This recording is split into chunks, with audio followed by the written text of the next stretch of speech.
So next what we want to do is we want to take our little rings that we've cut and we want to put the ends together so that when we fuse them they'll be a solid ring. So now you'll just simply take your rings one at a time, take them in your pliers and twist them back closed. Rub them back and forth, make sure the ends are together. Look at it from all sides. Make sure you've got a nice little ring.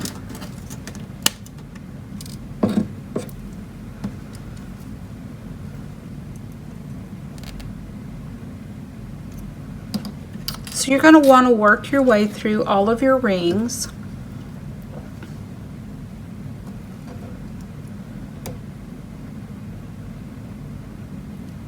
Make sure they're all closed.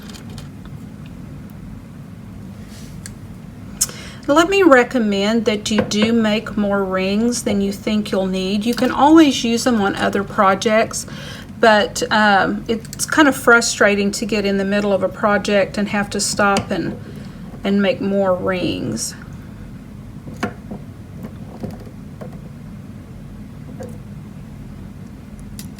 Not sure that one's together good. Nope. Double check your work. It's frustrating to get one of these on the charcoal block and then it not fuse and have to start over. Now if you have an end that's sticking up over the other one, you can just simply pinch it like that and it will bring it down. And it will keep its circular shape.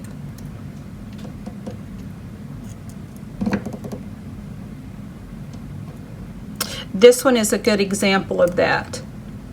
This little side here is slightly up, so I'm going to take it in opposite directions, just give it a little bit of a pinch and bring it down. Now I've overcompensated to show you guys, but I just pinched the other one and now they're equal.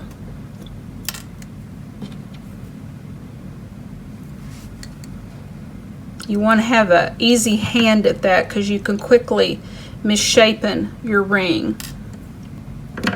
You will use a variety of sizes of jump rings on lots of projects, so never worry that you've made too many.